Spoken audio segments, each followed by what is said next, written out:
Vocês já notaram a beleza e complexidade dos animais, pássaros, peixes? E se perguntaram, será tudo isso resultado de um processo evolutivo? Será que tempo e acaso juntos podem nos dar toda a beleza que vemos no mundo? Olá, sou David Hames. Em alguns instantes, vamos examinar de perto alguns animais e provar que essa ideia está errada.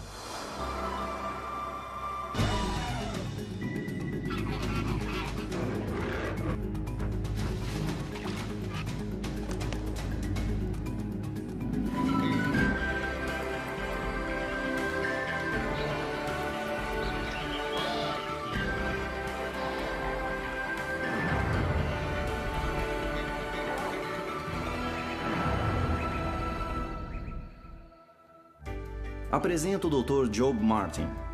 O Dr. Martin tem um histórico muito interessante. Foi professor universitário e dentista. Trabalhou na equipe dentária do presidente Johnson, no Air Force One, da frota presidencial. Nos últimos 20 anos, o Dr. Martin deu aulas sobre criaturas incríveis que desafiam a evolução. Mas nem sempre foi assim. O Dr. Martin, formado em ciências e medicina, já acreditou na teoria da evolução.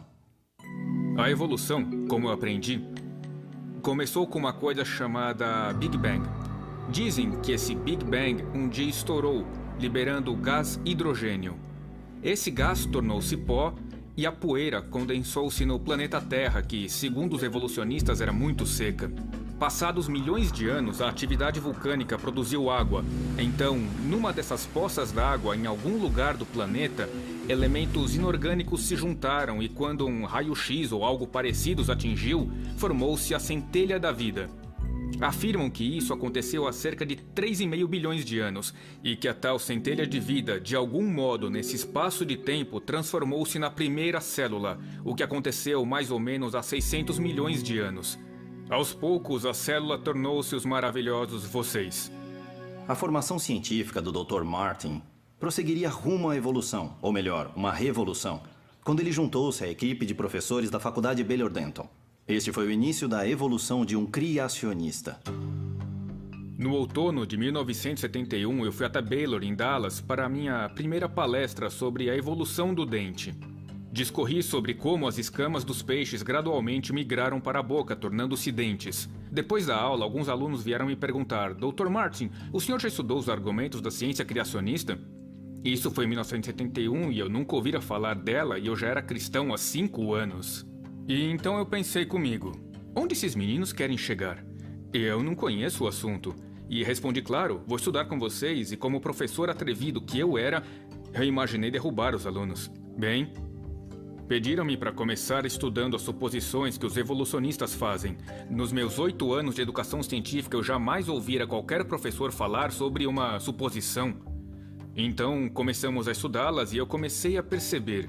Chegaram a conclusões aqui realmente baseadas em suposições inválidas, como afirmar que as rochas são muito antigas e coisas assim. E os alunos então me pediram para estudar alguns animais e dizer se eu achava que aquele animal podia ter evoluído. O primeiro animal estudado foi um inseto chamado besouro bombardeador. Esse pequeno inseto de 2 centímetros mistura elementos químicos explosivos.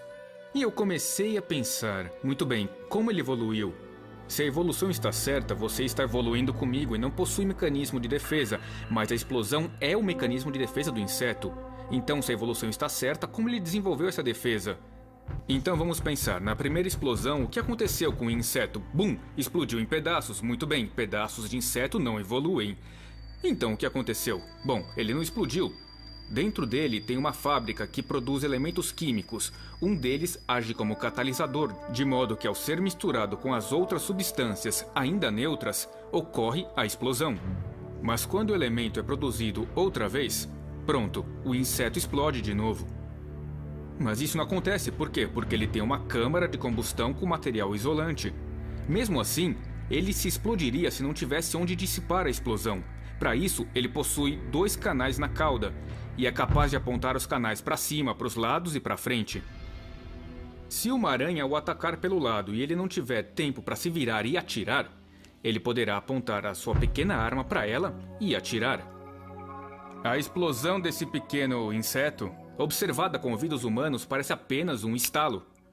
Mas filmada num laboratório em câmera lenta, ela soa brrr, centenas de pequenas explosões em sequência tão rápidas que escutamos apenas um estalo. Surge a pergunta: qual o motivo disso? Bom, era uma questão muito interessante para os cientistas estudarem. Muitos da Universidade de Cornell e de outros lugares descobriram que se fosse apenas uma explosão... Bom, digamos que o inseto vá atirar numa aranha desse lado e, bum, ele atira e ele acaba se autoejetando para longe. É como acionar uma turbina, ele é lançado longe. Mas se forem explosões em sequência, ele se segura com suas pernas. Como a evolução explicaria uma explosão sequencial? Esse pequeno inseto desafia todas as teorias da evolução. Não há como um processo lento e gradual produzir esse inseto. Não há como, nem mesmo nas mais recentes teorias evolucionistas como a do equilíbrio interrompido, onde a evolução é muito rápida, não há como explicar esse pequeno inseto. E eu comecei a perceber como esse pequeno animal poderia ter evoluído. Ele precisaria de todas as suas partes juntas ao mesmo tempo ou não existiria o animal. Eu senti um mal-estar, para ser bem sincero, e a minha esposa é testemunha de que esse mal-estar durou 5 anos. Foi uma luta de 5 anos para mudar minha maneira de pensar. Mudar de um pensamento evolucionário para entender que esse animal, essa criatura, esse inseto que seja, foi criado em sua forma final como existe hoje, pois isso ia contra tudo que eu havia aprendido. Vocês sabiam que o animal mais forte do mundo é o besouro? Na verdade, um besouro rinoceronte é capaz de carregar 850 vezes o seu próprio peso nas costas. É como se eu carregasse mais ou menos umas 60 toneladas. Acho que não consigo. Mas vamos ver o animal mais alto do mundo. A girafa mede cerca de 5,5 metros. Para enviar o sangue por aquele longo pescoço, contra a gravidade, a girafa dispõe de uma poderosa bomba, seu coração. O coração da girafa chega a medir 76 centímetros. Uma poderosa bomba. Tudo vai bem na vida da girafa até que essa criatura de 5,5 metros decide que precisa beber água. Então ela abaixa a cabeça para alcançar a água e daí temos um problema. Em vez de bombear contra a gravidade, seu coração agora bombeia a favor. E então o coração ele se contrai e o sangue é projetado com força pelo pescoço abaixo, atinge o cérebro e estoura os miolos. E acabou o cérebro da girafa, entendeu? Ela está morrendo e pode estar pensando: eu preciso evoluir para resolver o meu problema. Quando eu me abaixo para beber água, eu estouro os miolos. E sabemos que animais mortos não evoluem. Mas seu cérebro não estoura, porque quando ela abaixa sua cabeça, existem pequenas válvulas que se fecham ao longo da artéria do pescoço. Mas a pressão sanguínea no segmento após a última válvula ainda seria suficiente para estourar as arteriolas de seu cérebro, mas o sangue não entra no cérebro. O último segmento que fica sob o cérebro age como uma esponja. E essa esponja expande suavemente, permitindo ao animal beber água sem danificar o cérebro. E então aparece uma zebra correndo ao seu lado, mas a girafa ignora.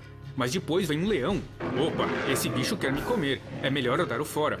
A propósito, como ela sabe a diferença? Evolucionistas não nos explicam isso, mas o fato é que o leão chega, vai comer a girafa, e então ela se levanta, corre uns 5 passos e desmaia, com pouco oxigênio em seu cérebro.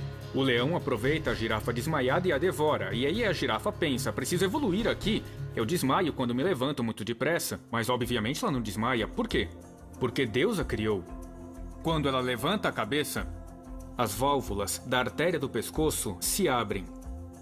A esponja sob o cérebro esvazia suavemente o sangue oxigenado para dentro do cérebro.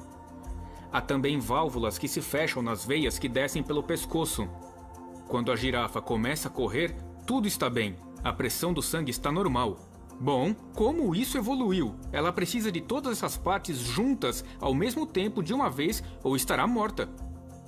Então, a girafa é mais um exemplo de projeto. Ela precisa de um projetista que a construa do jeito que ela é. A girafa mais alta do mundo chamava-se George. Morava no zoológico Chester, na Inglaterra. George tinha 6 metros, até a ponta dos chifres, que aliás chamam-se cornos. Há outro fato interessante sobre as girafas. Elas não possuem cordas vocais. Existe um pássaro muito comum, mas que após um olhar mais atento, parece inacreditável. O pica-pau é um pássaro muito especial. O bico de um pica-pau tem uma força incomum. É mais forte que o bico de outras aves. Ele tem patas especiais. Geralmente, aves têm 3 dedos para frente e 1 para trás.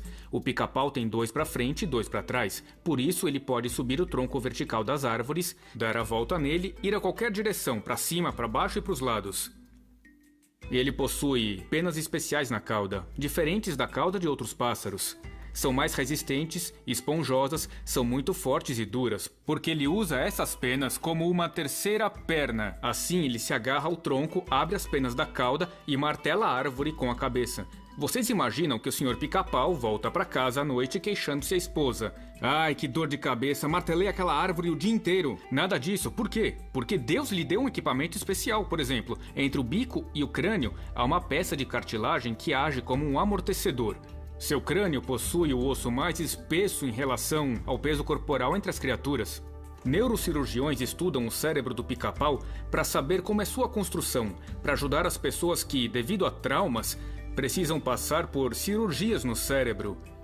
Por isso, os médicos estudam o pica-pau. O pica-pau, com seu crânio forte e a cartilagem protetora, bico potente, as penas da cauda e suas patas, está pronto para tudo menos uma coisa. Depois de cavar um buraco, precisa extrair o inseto da árvore, pois aquilo é seu almoço. Como ele faz isso? Bom, a língua dos pássaros geralmente chega até a ponta do bico. A do pica-pau se estende por mais 25 centímetros. Por quê? Porque ele precisa cavar um buraco, achar o inseto no túnel dentro do tronco, esticar a língua por esse túnel e puxar o bicho para fora.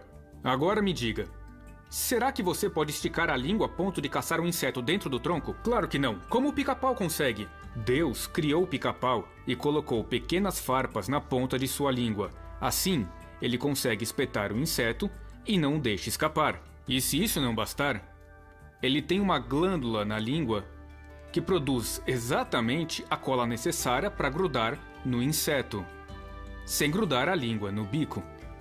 Assim, ele puxa o inseto para dentro da boca, o que seria um problema se a evolução fosse verdade. Digamos que em centenas de milhares de anos, o pica-pau conseguisse todo esse equipamento e então colasse o inseto na língua e engolisse o almoço. O que aconteceria com a língua? Ele engoliria e morreria sufocado, né? Mas isso não acontece. Por quê? Porque, ao trazer o inseto para a boca, uma outra glândula produz um solvente que desmancha a cola. Ele dissolve a cola, solta e engole o inseto. Deus o fez assim. Pica-paus, ao bicar, abrem os olhos entre cada bicada. Eles focalizam o ponto, apontam o bico, fecham os olhos e golpeiam a árvore. Você pode ouvir um brrr, brrr. Toda vez, em cada sequência entre cada bicada, ele abre os olhos, focaliza, aponta o bico e atinge o tronco. Por quê? Pensava-se que era para evitar lascas de madeira, mas os cientistas mediram a força do impacto da cabeça do pica-pau contra a árvore, e essa força é tão grande que se ele não fechasse os olhos, eles saltariam das órbitas. Por acaso alguém já viu um pica-pau cego? Não, nenhum perdeu os olhos, jamais, certo? Bom, há um pica-pau em especial, o pica-pau verde da Europa, que deve ser o único em todo o reino animal. Não tenho certeza, mas deve ser. A língua dele é diferente de qualquer outra língua. Nossa língua começa no fundo da garganta e sai pela boca. A língua dele começa no fundo da garganta, desce pela garganta, sai por trás do pescoço, sobe até a cabeça, sob a pele, passa por um pequeno furo entre os olhos, entra por uma das narinas e só então sai pelo bico. E como foi que isso surgiu da evolução? Fiz a pergunta aos evolucionistas, pedi que me dissessem como e de onde surgiu a tal língua. Eles não têm ideia e não souberam responder. Vocês acham que esse pássaro evoluiu de alguma outra criatura, porém não conhecemos nenhuma outra com uma língua assim. Como aconteceu? Eles não sabem. E qual a minha resposta como criacionista? Afirmo que Deus fez o pequeno pica-pau e creio que ele criou o pica-pau para desafiar a comunidade evolucionista. Porque ao estudar esse pequeno pássaro, eles percebem ser impossível que ele seja fruto da evolução. Mas isso se reporta à passagem em Romanos 1, que diz que o homem estudou a criação, estudaram a obra de Deus e, porque são injustos, suprimem a prova e escondem a prova. Isso é exatamente o que aconteceu. Existem pessoas muito inteligentes que estudam ciência, fazem um ótimo trabalho, mas em dado momento chegam a um ponto em que é preciso decidir. Será que isso aconteceu no decorrer de um longo período de tempo? Ou será que surgiu de uma vez do jeito que é hoje? E quando finalmente descobrem, não há como descrever esse fato em termos da ciência evolucionária, então lhes resta outra opção, de que talvez haja um projetista, um criador. Então decidem, eu não quero ir por aí, certo? E então suprimem as provas. Muito do que eu estudei, eu tive que pesquisar para encontrar as informações, porque não há nada nos livros. Eles simplesmente não as colocam ali, porque não sabiam explicar os fatos, então simplesmente as ignoram. Outro pássaro que atraiu a atenção do Dr. Martin vive no hemisfério sul, na Austrália. Há um pássaro na Austrália chamado pássaro incubador australiano. Outros o chamam de construtor de montes e às vezes recebe o nome de peru do mato. Há várias espécies e vamos examinar uma em particular. Essa ave pesa menos de 2 quilos. A fêmea tem 2 funções. Uma é verificar o ninho, se está tudo bem. O macho constrói o ninho e a fêmea verifica tudo. Vocês podem achar grande coisa verificar tudo, mas esse ninho não é como os outros. Alguns chegam a medir 6 metros de largura e até 15 metros de altura. Alguns cavam até 2 metros chão adentro. Construções enormes, por isso essas aves têm o nome de construtores de montes. A fêmea vem e cava dentro do ninho. Ao sair, ela diz ao senhor pássaro: eu não gostei desse aí. E ele responde: tudo bem, me dê mais 1 ou 2 meses e eu faço um outro. E ele constrói outro ninho, digamos que ela gostou desse. Surge então a segunda função, que é botar os ovos. Ela põe um ovo a cada 3 dias durante 7 meses. Mesmo pesando menos de 2 quilos, cada ovo pesa aproximadamente 200 gramas. Quase do tamanho de um ovo de avestruz. Não pode ser. Assim ela morre, não é possível. Mas sim, ela consegue. A fêmea dessa espécie produz ovos com a casca muito grossa e com poros. Todo ovo tem poros. É como respiram. Mas nesse, os poros têm a forma de casquinha de sorvete e a ponta do cone está virada para dentro. Assim, à medida que o pintinho se desenvolve dentro da casca, chega um dia em que ele não tem ar suficiente, ele sufoca e não consegue respirar, e então ele começa a raspar a casca, desgastando a parte interna do ovo. Isso aumenta os buraquinhos e ele vai gastando o cone. Ele vai fazendo isso até finalmente quebrar a casca. O macho toma conta do ninho. A fêmea, depois de pôr os ovos, sai e é ele quem toma conta. Você diria, isso é um grande problema? Bom, e é mesmo, porque, cada espécie precisa de um determinado tipo de ninho. E nessa que estou descrevendo, o macho mantém o ninho a 32,7 graus Celsius durante 7 meses. Se houver variação de mais de meio grau para mais ou para menos de 32,7, o filhote morre.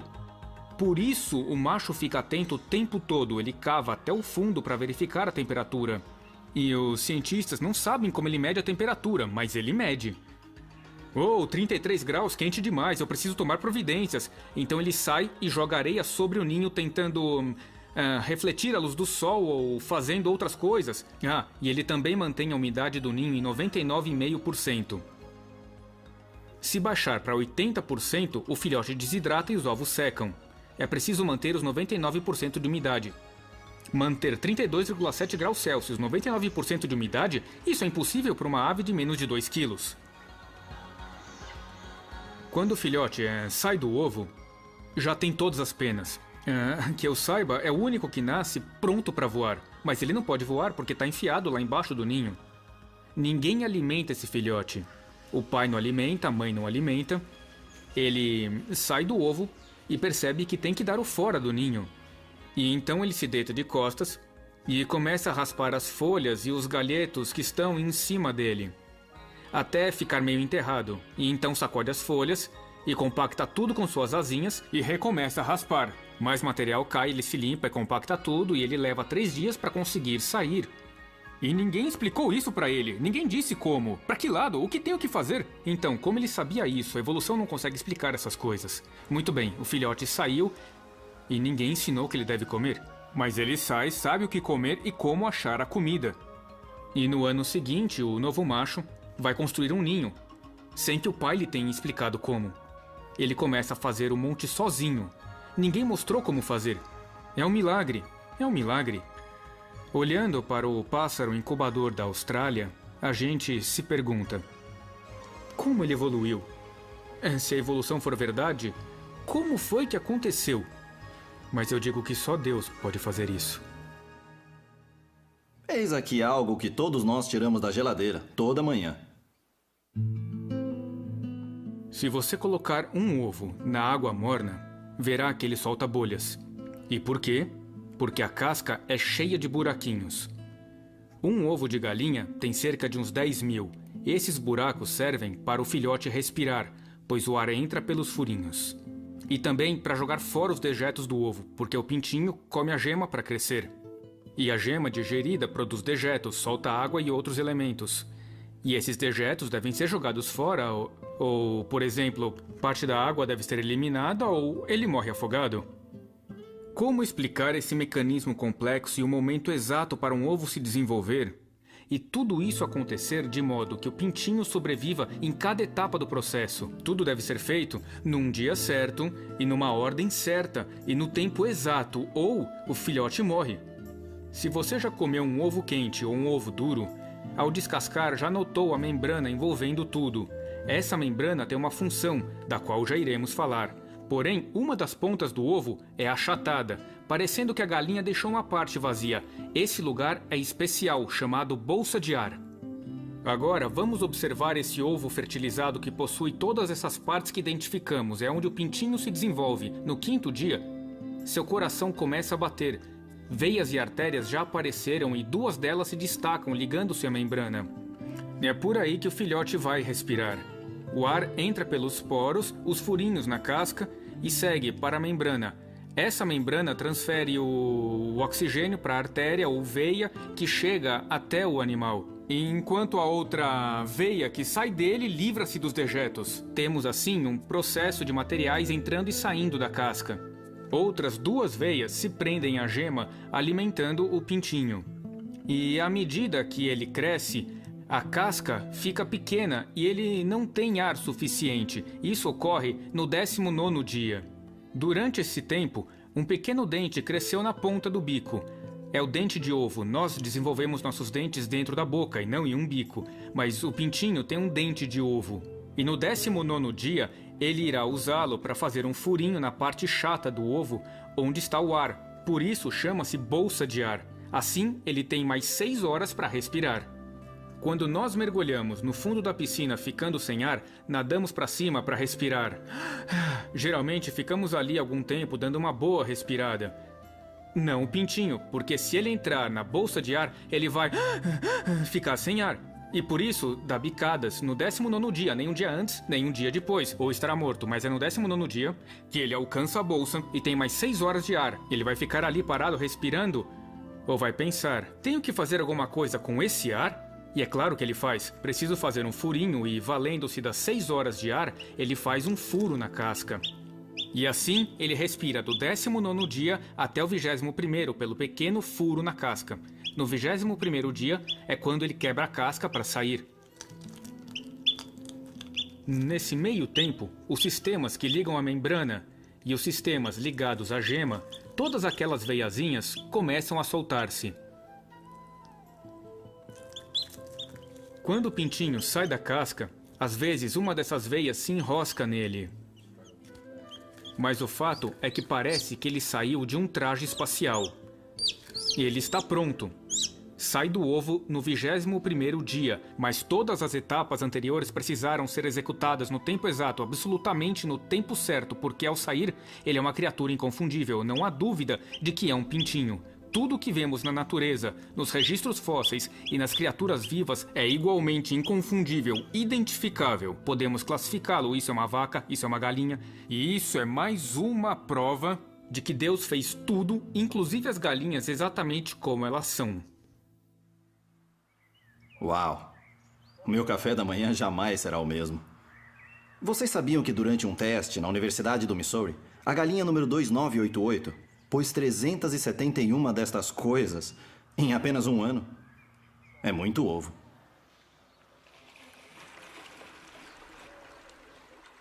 Existem animais que respiram ar, mas ficam mais à vontade dentro da água. O castor, por exemplo.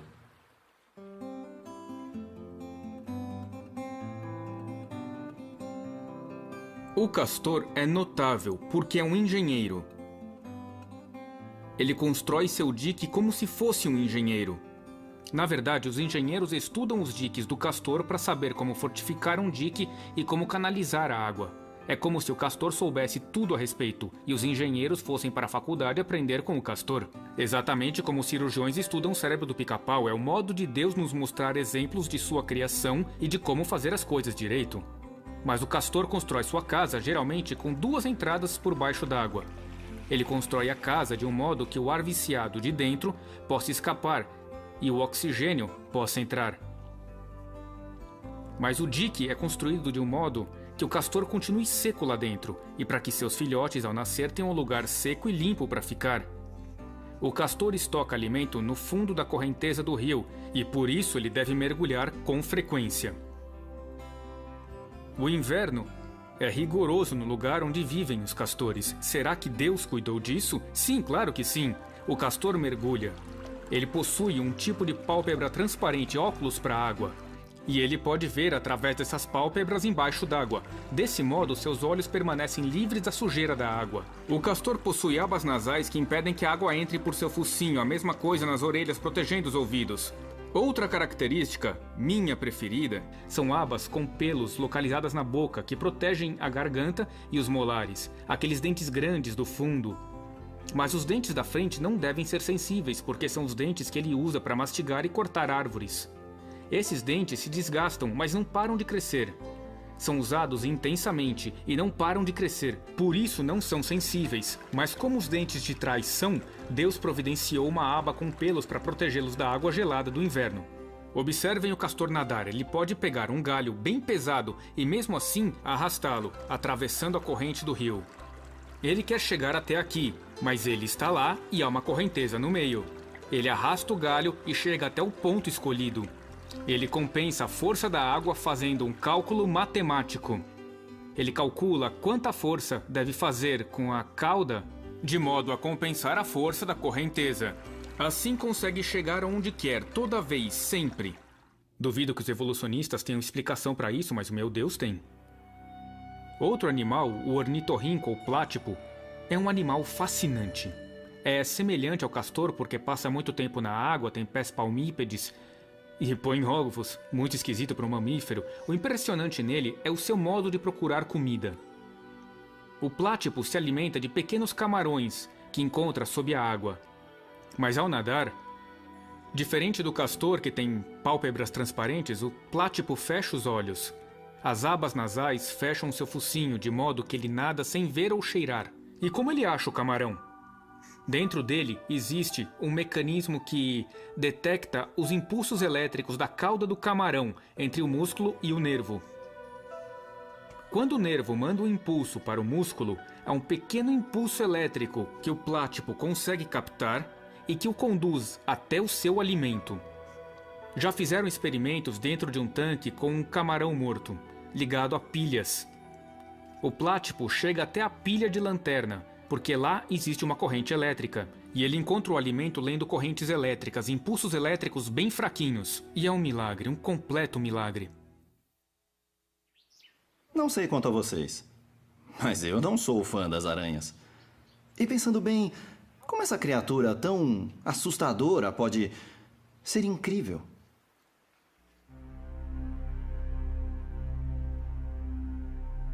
Existe uma aranha no Texas e em outros lugares dos Estados Unidos chamada aranha dourada dos jardins, também chamada de aranha zíper, porque no meio da teia ela faz um desenho característico que parece um zíper. Trata-se de uma aranha notável, temos uma criação delas, quer dizer, elas vivem no nosso jardim e nós as observamos, alimentando-as com gafanhotos e grilos. E essas aranhas constroem 7 tipos de teias. Uma dentre os tipos de teia não é grudenta, e é nesta que elas correm para pegar insetos. Há outro tipo de teia, que é grudenta, que prende insetos. Essas teias não são pequenas. A aranha de jardim, uma fêmea adulta, pode fazer uma teia de 60 centímetros. Elas ficam a menos de 10 centímetros do centro e fazem coisas muito interessantes. Se você chegar perto, quando estão quietas na teia, às vezes elas farão a teia vibrar como um trampolim. Para ameaçar, elas estão dizendo: afaste-se de mim, eu não quero você assim tão perto. Então, quando o inseto se prende, elas correm até ele e enrolam camadas de teia, rodando o inseto, envolvendo-o completamente, não só com fios finos. Isso é fascinante. Elas podem controlar isso, elas sabem, preciso de uma teia fina para essa tarefa, ou um cordão mais forte para outra, ou uma teia colante para aquele outro trabalho. Elas sabem o que fazer. Algumas, logo ao nascer, ainda filhotes, na verdade, a fêmea põe de 30 a 55 ovos em uma bolsa. Outro fato interessante, ela constrói essa bolsa de ovos com um tipo diferente de teia. Ela tece a pequena bolsa e a envolve com uma teia sedosa. E termina tudo com um pequeno fio de cor marrom. Portanto, ela tem cores diferentes de teia. E ela enche a bolsa com ovos, mas não por cima, e sim pelo fundo. Ela vai à parte de baixo e enfia os ovos para cima.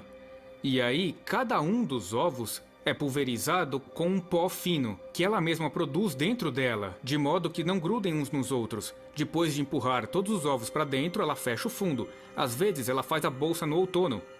Hoje mesmo eu vi uma dessas no jardim de casa, e sei que as pequenas aranhas nascerão na primavera.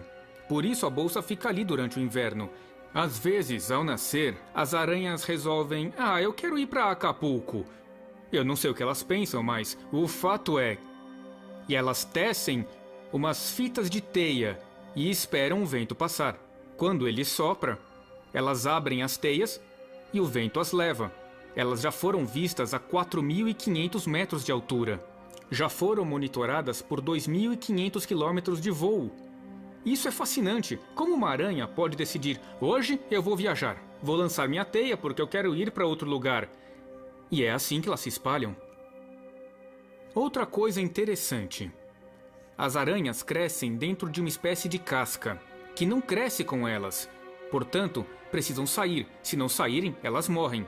E como elas saem? Bom, dentro delas existe um dispositivo que produz exatamente o solvente que elas precisam. É o líquido exuvial. Num certo dia, as aranhas espirram esse fluido num certo ponto da casca e tem que ser o lugar certo. O fluido dissolve a casca formando o alçapão.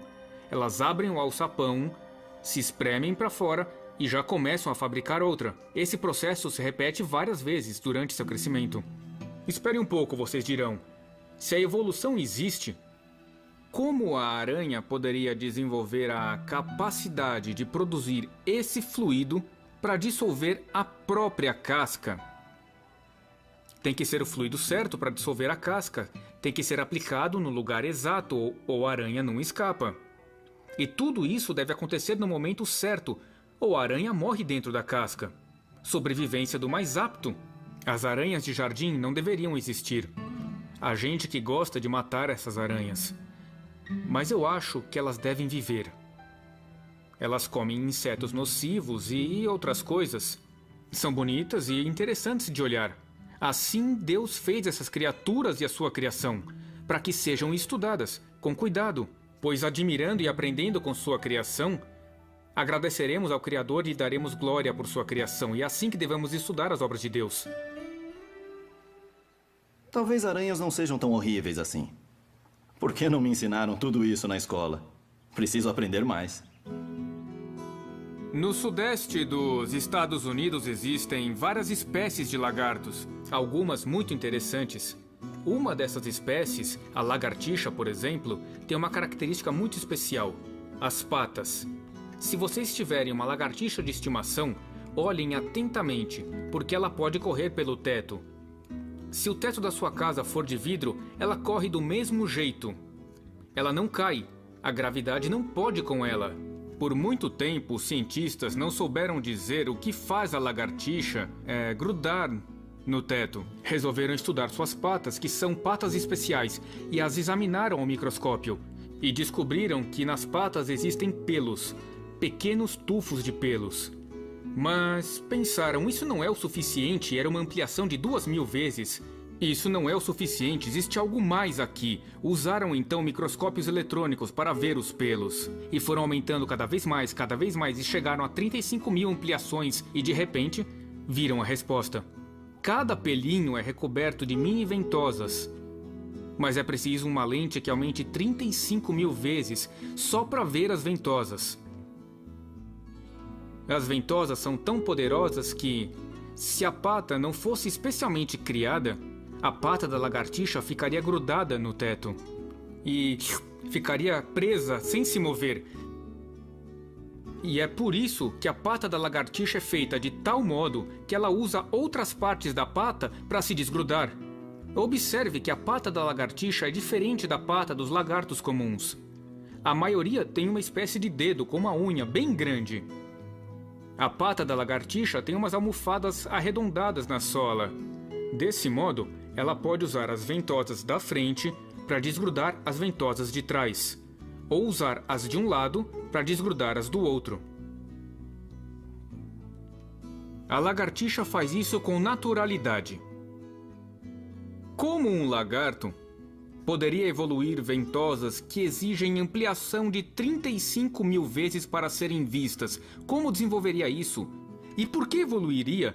E por que teria a pata apropriada para possuir ventosas? Todos esses detalhes teriam que existir ao mesmo tempo. Há outro lagarto chamado chuckwalla, que tem 3 características especiais. Uma delas é uma espécie de cobertor nas costas. E esse cobertor muda de cor. Pela manhã, ele é bem escuro, para que ele absorva mais luz solar. Como é um animal de sangue frio, precisa da capacidade de aquecer o sangue para fugir dos seus inimigos. Por isso, a cor escura. Mais à tarde, quando o sol do deserto realmente esquenta, surge uma cor bege claro, que reflete a luz do sol, evitando que o sangue ferva. Ele tem um mecanismo de defesa. Digamos que um coiote tente devorá-lo, e os coiotes realmente tentam fazer isso. O lagarto corre para a fenda da pedra mais próxima. Ali, ele expande seu corpo como um baiacu. O lagarto fica tão estufado que ele entala e nada o tira da fenda. Não há como tirá-lo dali. Entalar-se no espaço das fendas é seu mecanismo de defesa. O que mais admiro no chuckwalla é sua capacidade de dessalinização. Isso significa que ele tem muito sal no sangue. Por quê? Porque ele vive no deserto, onde não há água, e ele não tem o que beber. Em vez disso, ele come plantas e pequenos animais, como insetos, e acumula sal. Muito sal no corpo poderia matá-lo. E como ele sabe quando está com muito sal? O que acontece quando ele tem muito sal? Ele morre. Sobrevivência do mais apto, ele deveria estar morto, mas não está. E por quê? Porque Deus colocou algo em seu focinho, uma usina dessalinizadora. Quando o sangue fica saturado de sal, o lagarto pensa consigo, acho que preciso me livrar do excesso de sal em meu sangue. Então ele põe a usina para funcionar. E aí ele desvia o sangue até essa pequena usina, e essa usina retira o sal do seu sangue. De vez em quando, o lagarto chuckwalla, ele faz achim. Ele espirra puros cristais de sal. Uma boa ideia é vocês terem um lagarto desse sobre a mesa e, quando precisarem de sal, espirra aí, lagarto. E aí teremos sal puro do espirro do lagarto. Uma coisa inacreditável. Essa é mais uma das criaturas incríveis que o Senhor criou. Qual é a criatura mais complexa? Provavelmente você e eu. Mas como aparecemos? Somos primos distantes dos macacos? Ou fomos projetados pelo Criador? Se foi assim, o relato bíblico da criação é realmente possível? Segundo o relato de Gênesis, de como Deus criou o homem, está escrito que ele criou o homem totalmente crescido. Adão, quando surgiu, já era adulto, completo, com apenas 1 minuto de idade. Deus tirou dele uma costela e criou Eva. Há cristãos que acreditam na evolução e na Bíblia. Mas temos aí um problema. Por acaso há evolucionistas ensinando que a mulher evoluiu de uma costela? É claro que não, mas é o que a Bíblia diz. Conta que Deus tomou uma costela e criou Eva. Quando Adão acorda de seu sono anestésico e vê Eva, ela já é adulta. Ela tem 2 segundos de idade, mas já é adulta. Se acreditamos no relato bíblico, devemos acreditar que Deus cria seres adultos e o homem é uma dessas criaturas. E eu acrescento, nosso Criador é capaz de fazer isso? A Bíblia afirma em 3 lugares que Jesus é o Criador. Colossenses 1, Hebreus 1 e João 1. Portanto, Jesus é o Criador. Ele criou um homem adulto com aparência de adulto e totalmente maduro. A mulher adulta, madura, árvores maduras, com frutos. Eva pode ter comido um pêssego. Adão, quanto tempo leva para crescer um pêssego? 3 dias, Eva. Não pode ser. Sim, Deus fez a árvore com frutos em 3 dias. Se acreditamos no relato da criação em Gênesis, temos que crer nisso. Será que Jesus, o Criador, tinha essa habilidade? Ora, quais são os seus milagres? O primeiro, em João 2, transformou água em vinho. Ele usou 6 jarras de água, conforme o texto de João 2, quando o encarregado da festa provou da água, disse: "Esse é o melhor dos vinhos? E como se faz um bom vinho? É preciso tempo? Quanto tempo tinha aquele? 1 minuto? Quantas jarras de água? 6? Quantos dias na semana da criação? 6? Criação com aparência madura. Gênesis 1. Criação do vinho com aparência madura em João capítulo 2. Nada foi por acaso. Como o Senhor fez o homem. Vamos pensar na nossa orelha. À primeira vista, parece algo esquisito. Temos essas coisas aqui, então olhamos para os animais e todos têm orelhas, mas nem todos. Alguns animais ouvem sem orelhas, mas nós temos orelhas. O tímpano humano é uma maravilha. O movimento dele é tão pequeno que mal pode ser medido.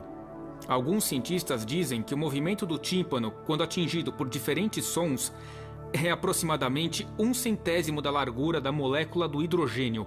Essa é uma das menores moléculas, pois esse movimento imperceptível pode distinguir entre uma trombeta, um tambor, a voz da sua mãe dizendo que arrume a sua cama, a do seu pai dizendo que não empresta o carro hoje porque você chegou tarde demais. E esse minúsculo movimento diferencia entre todos esses sons e mergulha no seu cérebro, e seu cérebro lhe diz: isso é a mamãe falando, esse é o papai, essa é a orquestra tocando. Podemos ouvir música. Podemos ouvir alguém dizendo que nos ama, coisa que adoramos ouvir. Como? Com um movimento que não chega a ter a largura da molécula de hidrogênio. É um milagre, é um milagre! E acontece dentro da sua cabeça. Nossos olhos, acontece a mesma coisa. Os cientistas não conseguem reproduzir o que nosso olho faz. Não conseguem fazer uma lente, e imagino que os fotógrafos gostariam de uma lente assim, que enxerga bem de longe, enxerga bem de perto, se pensamos no olho saudável, sem defeitos ou precisando de óculos. Nosso olho é sempre assim, em movimento, o tempo todo. Mas as imagens que percebemos não tremem, elas são estáveis. Como isso acontece? Deus criou o olho junto com vários músculos dentro da nossa cabeça. Planejou o modo como tudo interage com o nervo óptico e com o cérebro. Nossos olhos recebem as imagens invertidas. Foram feitos experimentos colocando nas pessoas óculos que viram as imagens de cabeça para baixo. No entanto, depois de 2 semanas, uma pessoa com esses óculos pôde dirigir um carro. Seu cérebro compensou a distorção. Agora, pense no modo como o corpo humano funciona, como o corpo evoluiu. Refletindo sobre o assunto, examinando algumas criaturas, olhamos para elas e pensamos: como é possível? Serão elas o resultado de um processo impessoal ao acaso? Ou será que existe um projetista? Um poder que teve a genialidade de projetar todos esses detalhes de modo que funcionem, cada peça trabalhando em harmonia com as outras, resultando nessas maravilhosas criaturas que desafiam a evolução em todos os aspectos. Tudo isso prova a existência de um projetista, um criador, e eu sei o nome dele. E ele deseja ter um relacionamento com cada um de nós. E ele penetrou no tempo e no espaço, na pessoa de seu Filho, o Senhor Jesus Cristo, que é o projetista e o Criador, que tem poder e genialidade para criar tudo o que há. Agora vocês já sabem. Os animais são muito mais complexos e interessantes do que eu pensava. O Dr. Martin tem razão. Quando voltarem a contemplar toda essa beleza, compreendam, não aconteceu por acaso.